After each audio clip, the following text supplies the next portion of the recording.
Welcome to the Press Forward podcast. I'm Nathan Wrigley, and I'd like to thank you for joining us once again. And if this is your first time with us, well, I hope that you like it and that you find it useful. We release the Press Forward podcast each week, and we'd love it if you added us to your list of podcasts, the ones that you consume regularly. You can do that by subscribing to us on your favourite podcast player. Simply search for WP and Up. Today we're going to be talking to Kim Doyal. But before that, let me tell you a little bit about what WP and Up do and how you might get involved. We're a registered charity with a mission to support and promote positive mental health within the WordPress community. Join more than 4,200 community members taking the next steps towards better mental health. Connect with our team to discover your best personal journey. Build companionship. Connect with professionals and develop core skills to cope. You can find out more and become a member today for free at wpandup.org/join. WP and Up deliver free to end user support. To provide tens of thousands of hours of support, we need your help. It costs more than £250,000 annually to fund WP and Up, and this is made possible by your donations. Please visit wpandup.org/donate to ensure that we can continue to meet the needs of the community. We'd like to offer a shout out to some of our supporters, and so Automatic, Get Dolly, Funnel Packs, Weglot, Winning WP, WPMU Dev, and Yoast. We appreciate your help. If you'd like to share this message, please use this pre-written tweet, which you can find at bit.ly/WPNUp-thanks. Thank you. So today we're speaking with Kim Doyal. She's a content marketer, blogger, and podcaster, amongst many other things, and has been extremely active in promoting the WordPress cause. We talk today about a wide variety of topics, and I'm sure that you'll find Kim both engaging and entertaining. The conversation begins with a discussion about her general attitude towards life and how people from different parts of the world might view situations differently. We then go on to talk about 2 episodes of bereavement, in which Kim lost her husband and her mother. We talk about the impact of this on her family and how she came to rely upon those around her.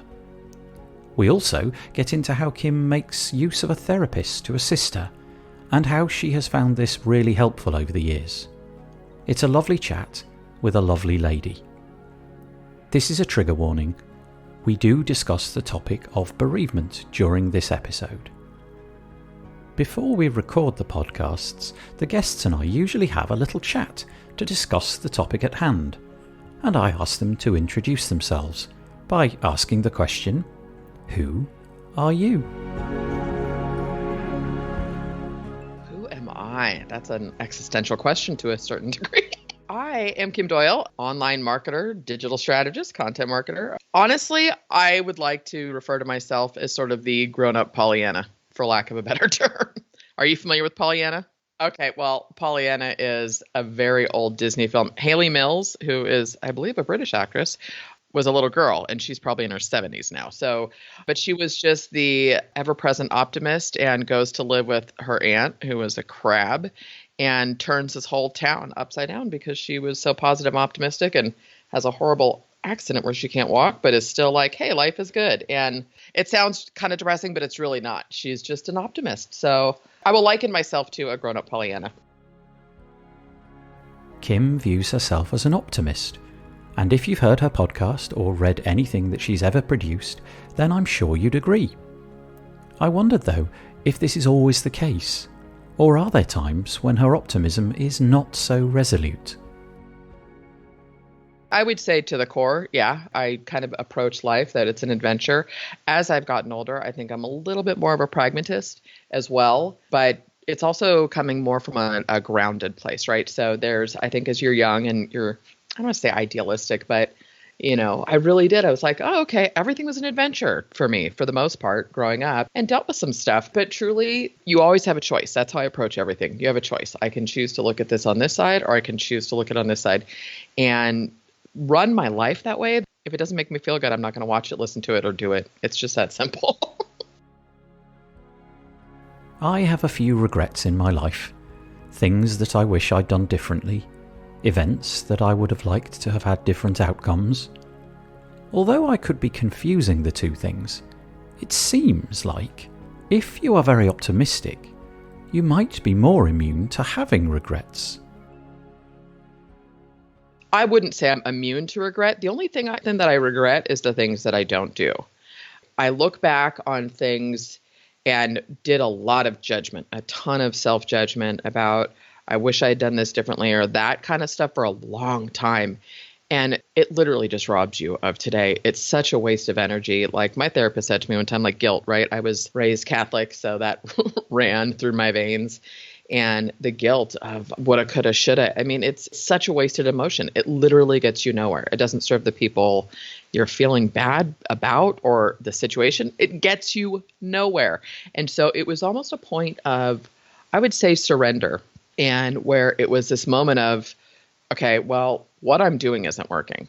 So the beating myself, the self-judgment, all of those things got me no further along. And I'll never forget, like I've talked about it publicly, right? Like I still see and talk to my therapist that I found when I lost my husband almost 17 years ago. But she's kind of become this life mentor. And like, I was really proud of myself one time because I caught the negative self-talk. And I was like, oh, friggin' knock it off, except I didn't say friggin', right, in my head. And I was all proud of myself because I was like, stop it, just stop it. And I was telling her this story and she laughed. She said, how about next time, instead of, F and knock it off, you say, oh, sweetie, it's okay. You're tired. And I was like, oh, like it instantly made me think you can actually choose to be kind to yourself. Neither is going to get you there necessarily in a different time frame, but one feels a whole lot better. And I just started doing that. And I started looking at how I handled things and my process involved. So knowing, as an example, like getting bugged with, say, somebody, it's like, all right, first of all, it's more about me. And this is all just life experience, I think, that it's more about me when I'm bugged. Where am I off? So there's a self-responsibility there. But the second piece is just looking at it and going, okay, I know I spit out, I get bugged, I need to get off the computer for a bit. Maybe I'll take a nap. And then I come back and it's like I can look at it from a different perspective as opposed to who can I call? Who can I talk to? Who can I vent about this? What stories can I tell? That was such a long answer. I don't even remember the question. I lived for a time in both the United States, where Kim lives, and Australia. And in both of those countries, I found that the people had a very positive outlook. The predisposition of many people whom I met seemed to reflect that the glass was half full and not half empty. The attitudes held by people in different countries can be very different, and I wondered if Kim thought that this was true. You know what? I would have to agree with you to a certain extent. I mean, I've not been to Australia, but I've been to Scotland. We were talking before. And it's so funny because I remember this very succinctly that, we'd be out shopping. And just to give a little background, like I spent a whole lot of years in retail management. So I approach workers and retail employees with such a different level of empathy. But it's like we'd be shopping and they'd be like, thanks, have a nice day. And they'd kind of look at me like, thanks. Like there was no banter or chit chatter at the register. It would be like, okay, they would ring me up and I'm like, okay, have a great day or thanks so much. Or there was like looking at me like I was an alien. It was kind of funny. And I was like, well, now I'm going to make a game of this and we're going to have some fun. Everybody that I know over there, I love and adore. But it's funny when I was there, you don't realize it.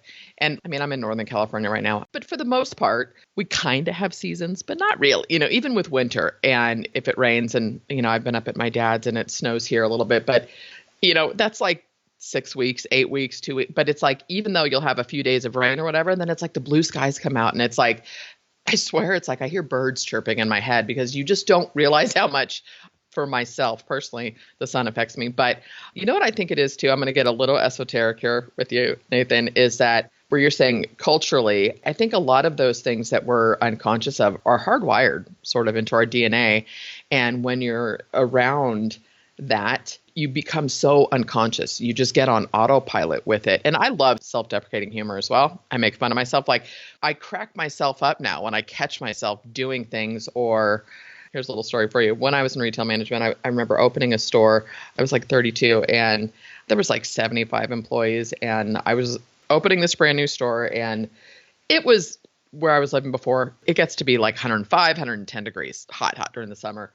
And they were all moving too slow for me. So I get up on an electrician's lift and I'm like, you are all replaceable. I was like, and I look back, I'm like, I cannot believe these people did not walk out on me. I'm like, what was the matter with you? But like, my boss used to call me boss lady. I was like, he's like, put the stick down. I was you got to be number one, which is also part of this country and culture, so there is a fine line. And so now I can laugh at that side of myself. I can call on that side of myself if I need to be. I just have a little bit more maturity and wisdom to not address or say what's on my mind immediately. I'm like, all right, you need to sit with this for like 24, 48 hours before you deal with it. And 99% of the time, it's because something's off in me. I totally get your point with culturally, and I see it. But I think, I don't know, maybe this is a little bit too optimistic too, but we all have a choice at the end of the day. It's a conscious choice. I choose to consciously work on who I am and how I move through the world. And we all make mistakes and no one's perfect, but you can choose to be miserable or you can choose to be happy. It is what it is. One of the things that's so great about living in a culture of positivity, whether that's in your workplace or the country that you live in, is that it can help when things go wrong. This led me to a curious thought. If you live a life with a positive outlook, does this make it harder to accept when things do go wrong? You nailed it. I think that's a problem. But more than that, Nathan, is I don't think people acknowledge it. So they put more pressure and more stress on themselves. Seriously, I have joked around that I'm like, if I had little kids, like my kids are 22 and 19, right? But if I had little kids today, I'm like, we'd be off to Costa Rica. They could go to school and go play. And they didn't have pressure to participate in 52 things, be in advanced placement classes, never have a life. It's a little bit insane. So I think they're not coping, is my point. I think a lot of people aren't coping. There is this, you are what you have, you are what you do. And so that is detrimental to a huge degree. And I feel, like you look at the state of politics in this country, well, I guess probably any Western country right now almost, but there's a reason that it's happening. We've become so apathetic that we, have forgotten that people matter. And so I feel like the pendulum is going to swing back. And we've gone to this weird extreme where there's so much unrest and unhappiness at the core level that people are starting to say, look at the fact that we have terms unplugged. Why do people need to go away and, take time for themselves? There's so much overstimulation. There's so much need to achieve and be and do and have. Like, I think I have two nieces, both in high school, and I just keep thinking, I don't know what I would do if I were a young girl in high school today. Like, to be able to compare yourself to someone 24/7. At the tip of your fingertips, right? Like, our drama was, I wrote a note to my friend in third period and she told somebody else about it. And it was like the worst that would happen was they'd say something to somebody or you'd have to pick up the phone or go to their house. It couldn't spread instantly. And, your insecurities, life just is hard, Nathan. And that's something that I think with different losses I've had in my life, I'm like, it just is. No one escapes this without tragedy and strife and struggle. And so when you look at it that no one is special, but everybody's special in a way that I'm not unique. So here's an example. Like when I lost my husband, I totally identified as the widow for a long time. I was young, I had little kids, and I was like, whoa, I do not want to move through the rest of my life. And this is a part of my story. I am grateful for the time I had with him, for my kids. So you can shift it, right? Like my therapist said to me one time, Kim, if you're going to play the what if game, you have to play it on both sides. So what if he had survived the accident and was a paraplegic? Was that a lifestyle? It wouldn't be what he wanted. So I don't play what if anymore. I just cannot do it. And I catch myself so much quicker to shut it down. So to your point, I do think that this culture and, in essence, it's like we've set ourselves up for angst and stress because we're constantly comparing ourselves. We're constantly not enough. We're constantly striving. And it's like, I don't know, nothing makes me happier than a nap in the afternoon. And it's a conscious choice. Or I literally got through the entire season, 10 episodes of Hunters on Amazon last weekend because I was fried. And I'm like, I don't care. I am going to watch 10 episodes this weekend. And it was lovely. And then I'm back at it with way more energy and stuff. So part of it is just a process in life where you learn to take care of yourself. You have to. It's that whole oxygen mask analogy of the airplane, right? I wondered what the family and social setup is like for Kim, whether she has some people close by whom she can rely on. Absolutely. And it's interesting because my way of thinking, my philosophy, I don't know how deep you want to go with this, Nathan, but I was joking that I was raised Catholic. I do not practice any religion. I respect all religions, to each his own.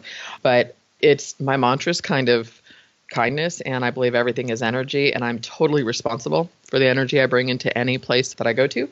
But most of the people in my day-to-day life don't live by that philosophy. So I do. Obviously, my therapist is this huge, like I said, more of a life mentor at this point, and completely subscribes to that way of thinking. And it's helped me to pay attention and gotten me into meditation. And, so I absolutely have friends who subscribe to that thought process.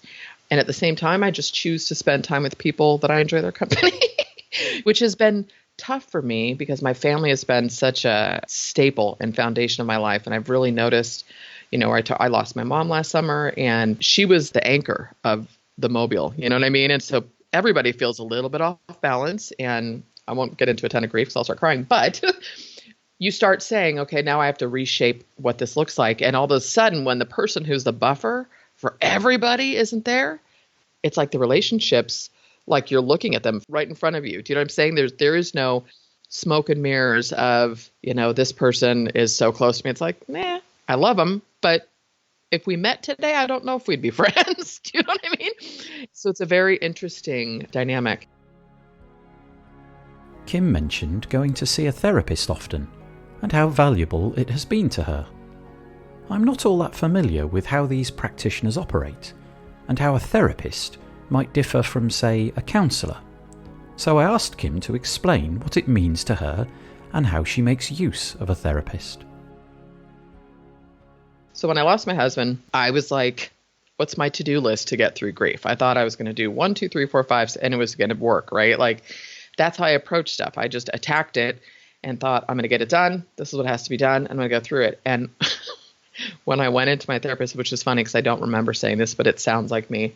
I was like, I'm not doing any of that childhood stuff. I'm just here to talk to you about Chris, my husband, right? Like, very clear. We're not going there, not doing it. So for a couple of years, it was like, and I would just go to her when I needed to speak to her a week ago. Like, all of a sudden it would hit me like a tidal wave, right? And so that was 2003. Then 2005, she was retiring out of the Bay Area, Northern California. And I was like, what? So I stayed in touch with her, kind of started doing some phone counseling. She moved like 3 hours north, and it just hit me, Nathan. I remember exactly where I was in my house when I realized I had that conscious awakening sort of, oh my God, I'm totally identifying as a victim in my life because I lost my husband. People lose spouses every day. Kim, you're not special. And that sounds harsh, but you've got a choice. It became so glaringly apparent to me that I could choose to move through the rest of my life differently. When you connect that everything in your life stems from how you think about stuff. I mean, it really does. It all starts internal. And you hear that in business all the time, mindset, but you can't just think positively, and it usually starts with self-responsibility. So the therapy with her at that point, then I would say I started doing therapy. I would say the first couple of years was grief counseling, right? And as we continued to work together, and then I drive 3 hours to go see her, and then I'll spend 3 hours with her. She's like, well, if you're going to come all this way, it's obviously way more than, because she doesn't practice anymore. I just am, What About Bob? Have you seen that movie? That's what my friends call me. It's Bill Murray and Richard Dreyfuss. Richard Dreyfuss is his therapist, and Bill Murray follows him on vacation because he needs it. So my friends all call me What About Bob? But we have similar spiritual beliefs and stuff too. And she's opened my mind to so many different ways of thinking and approaching the world. So when I say a life mentor, there's an element that I think almost more like a spiritual mentor as well. So I think it's all subjective. She'd done like cognitive behavioral therapy with me, but at the same time, I had not meditated. I didn't think I could sit still, when I was that age. I probably couldn't have.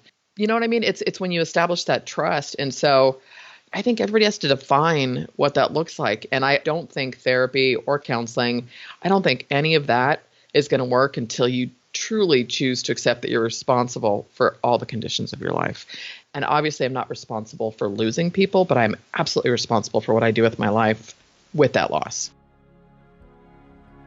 It's interesting that Kim drew attention to the fact that when she first went to see her therapist, she wanted to lay down the rules of how the therapy was going to proceed.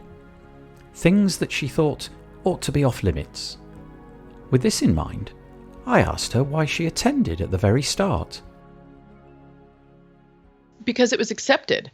I had lost my husband at a young age, and I approached it just like, like with business and stuff. I mean, at a young age, I don't know, probably 22-ish is probably when I first got into, self-help. When I told you I was in retail for a long time, like 10 of those years was in the book industry.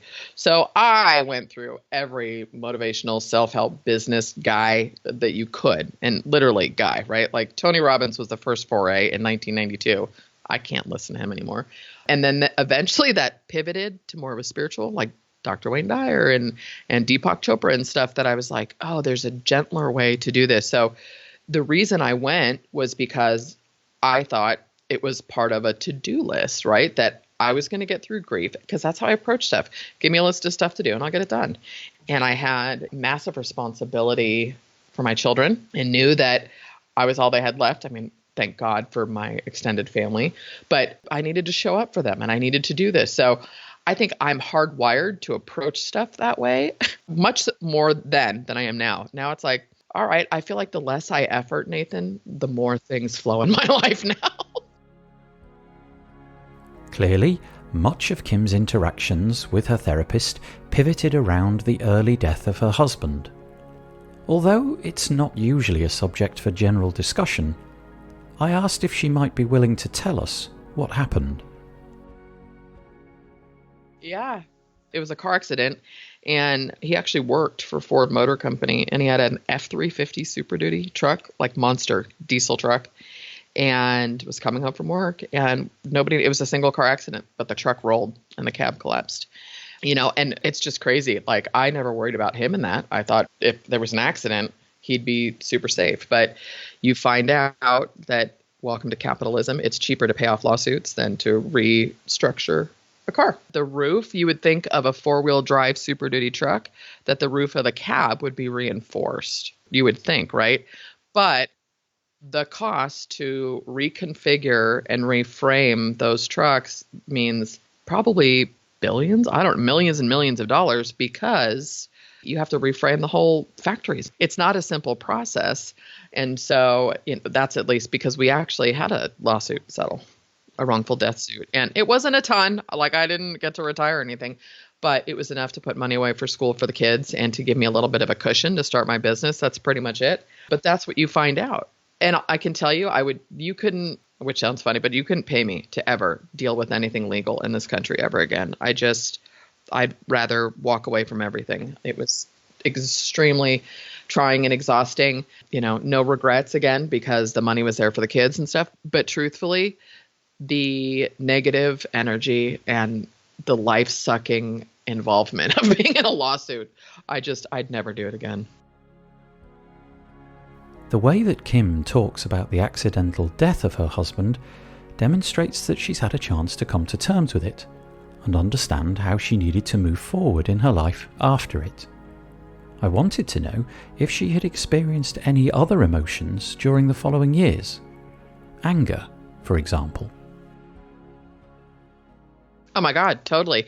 And especially because the thing is too, Nathan, is that anger is a much easier emotion to manage than sadness. Sadness hurts, right? Anger is fueling to a certain extent. And so, yeah, I was very, very angry, and to the point, so I only took like 3 weeks off of work when it happened. I needed to get back to work. I needed to be moving and stuff. And I mean, with his schedule, he worked nights. And so, I mean, the kids were 6 and 2, right? So gratefully, their lives weren't, I mean, obviously their lives were disrupted immensely. Their dad was gone. But the thing is, I was there 5 days a week at night with, like, I did their bedtime routines. I did it. So their lives, it was too important for me to keep that structure and stability for them. But I absolutely, so a year after he passed away, the company I was working for had me go open a new store. They asked me to, and my commute was 5 minutes and I went to an hour each way. So I added 2 hours to my day, right? Then I had to have a nanny and all this stuff. But so I had been opening the store. Store opens a month later. I was ready. I hated the world. I was so angry. And my therapist said, Kim, you need to take a leave of absence. You need to take some time off. I went on antidepressants, which I'm still on to this day because I've gone off at different times. But I'm like, why? Because you go off like, oh, I feel better. Well, why do you feel better? To me, the consistency, and it's a small dose here. See, look at that. I'm qualifying, but because I was very anti, like I didn't want anyone to know. And I'm like, I don't care.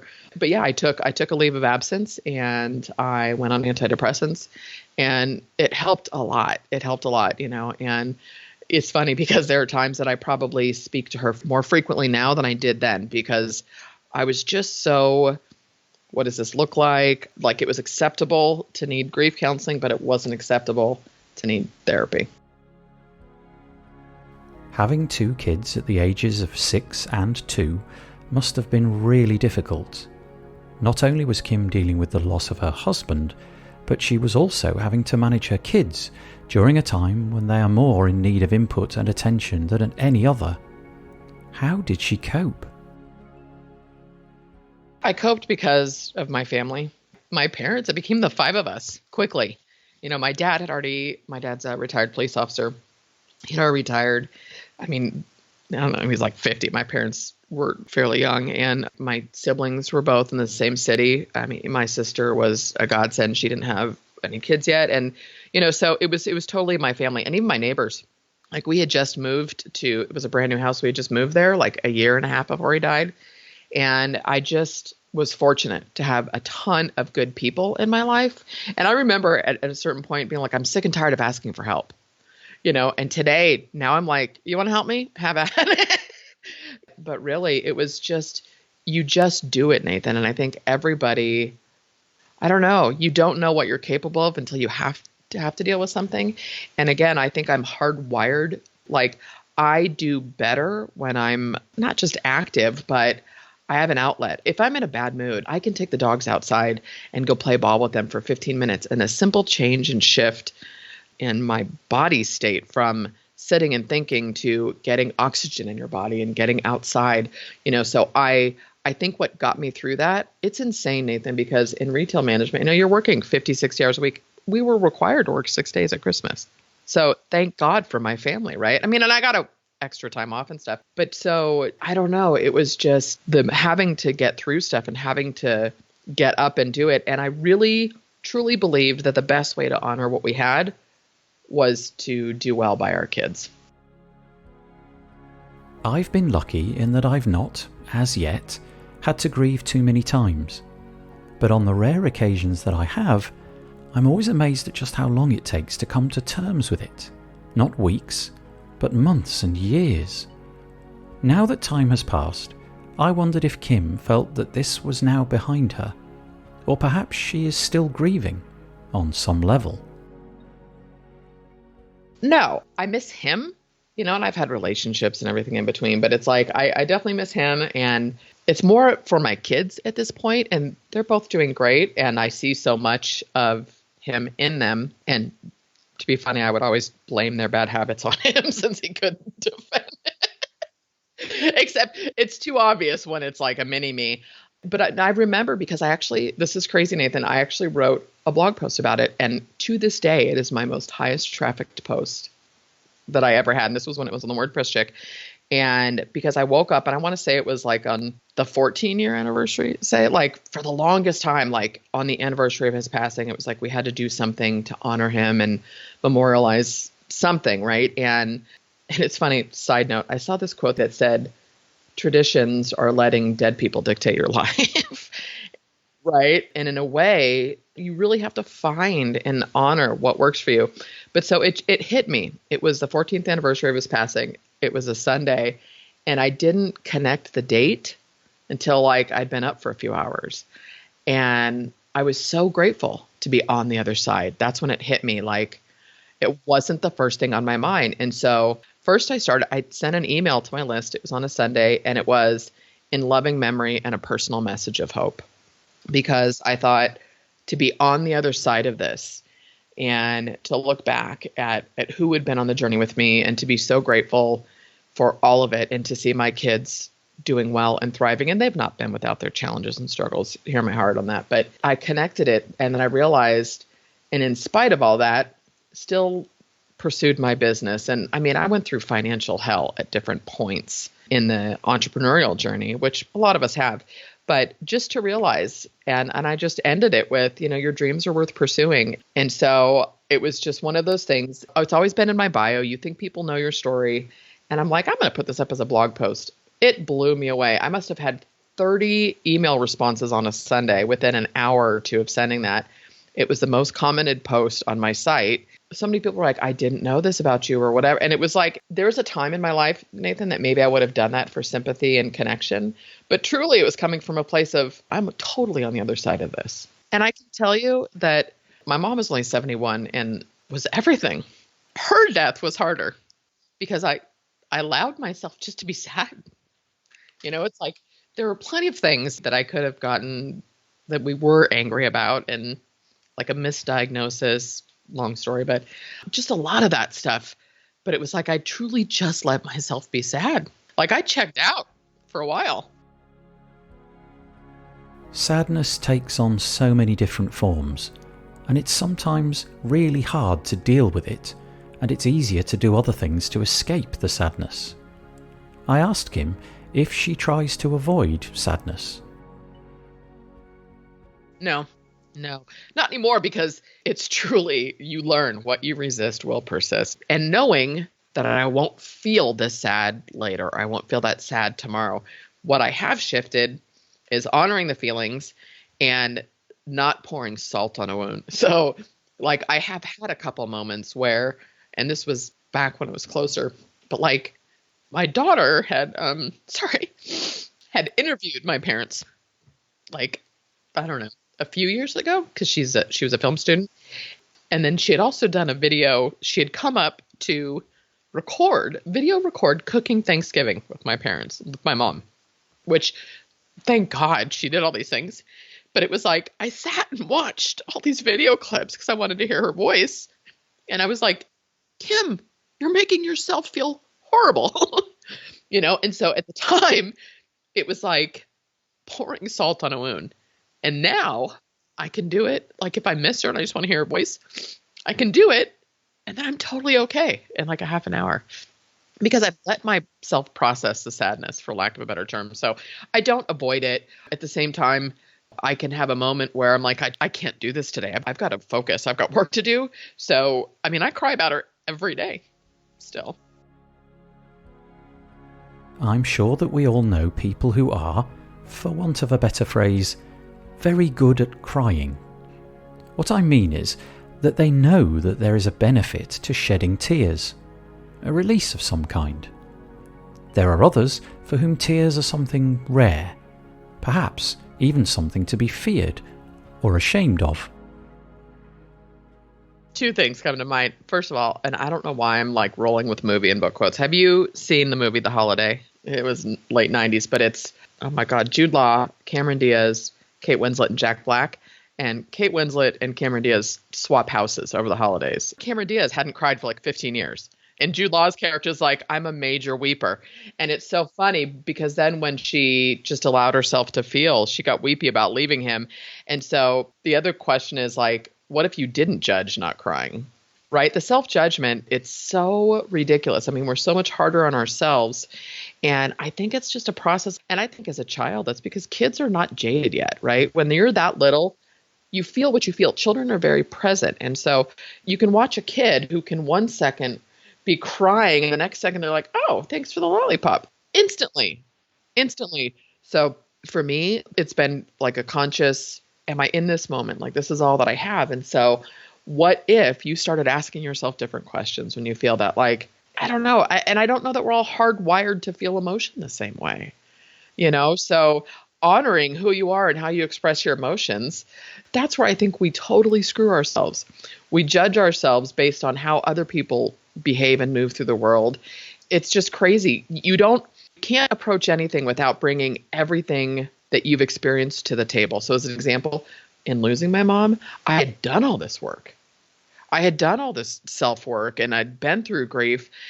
And the thing is, Nathan, I probably would have been just as sad had she been 90, right? She was just that important to me. At the same time, I'm very spiritual and I have all these beliefs that I feel her around me all the time. Like, I ask her for signs and I get them. Whether or not you believe in that stuff is irrelevant to me because it works for me and it helps me feel her with me. And I'm not kidding you, Nathan. From the time she passed away, I swear to God, she's up there pouring the gas on my life. It's like she was probably the only person in my immediate family that really ever followed or got what I do, right? And she was always like, well, tell me about the planner and would try to understand stuff because she was more tech savvy. My dad's like, I can't check my email. The computer's broken. I'm like, it's not, but she got it. And so it was the timing of things doing that hockey stick growth were all after she passed. I'm not kidding you. And it was just like, this is unbelievable. And the money that started just showing up in my life. And I feel like she was up there just going, all right, I'm going to take this over here because she was a very take charge person. And, and so it's like, all right, well, she's got a little more control up there. I'll let her pull the strings. There's been a few times in my life when I've decided to start again. The phrase that I like to use is, throw it all up in the air and see where it lands. Kim mentioned earlier that she's going to be moving away from California to a very different part of America. Why? There's nothing in me that's not scared. I will tell you that right now. And I am born and raised. I was born in San Francisco, raised in the Bay Area. All my family is here, all my childhood friends and stuff. I think the fact that we can communicate so easily today helps a lot. And it is doable in a day if I felt like driving down. Boise Airport, super close.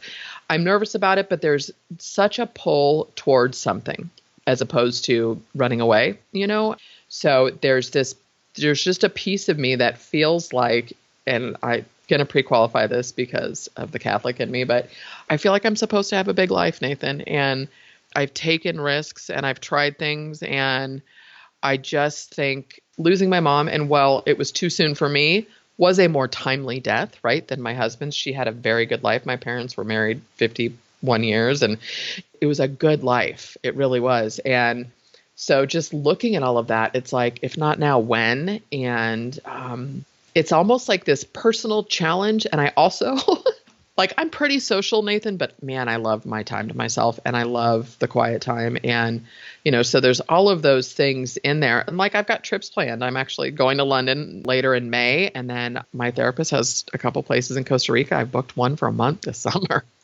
And I'm like, are you an idiot? You keep booking all these trips and you've got all these new expenses and stuff. I'm like, I'm going to just trust, right? You can choose to trust. Everything is flowing when I stay in alignment. So as it works out, when I'd gone up to Boise, my brother's girlfriend was like, oh, I have a friend, retired police officer in his mid-50s, who he and his wife went up there to build a house, and he's now in real estate. So now I'm like, my friend in Boise, I know a person, he doesn't do digital marketing. I'm like, I'm totally happy to help you get going and stuff. So I'm like, he's connected.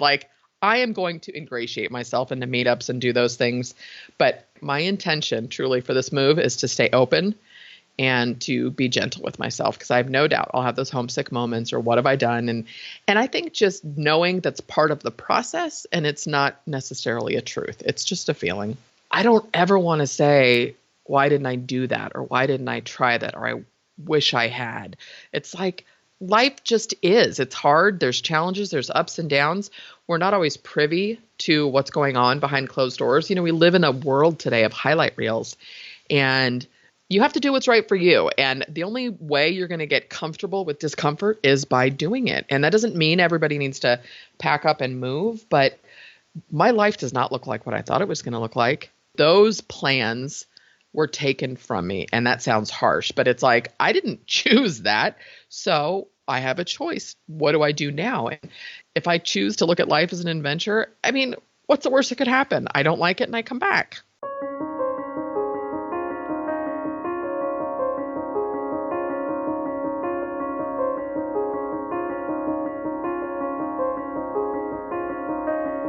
One of the purposes of the Press Forward podcast is to lift the lid on topics that don't get talked about often enough, to allow people to share their stories so that other people might listen, and by listening they may gain an understanding that they're not alone. There are other people out there who have faced the same situation that you are facing. They have found a way through and can offer support to you on your journey. Maybe that person's already in your life, but they might not be. And that's what WP & Up is here for, to connect you with the support that you need. And so, if you're able to, please help us so that we can continue to support the WordPress community. You can donate at wpnup.org/donate.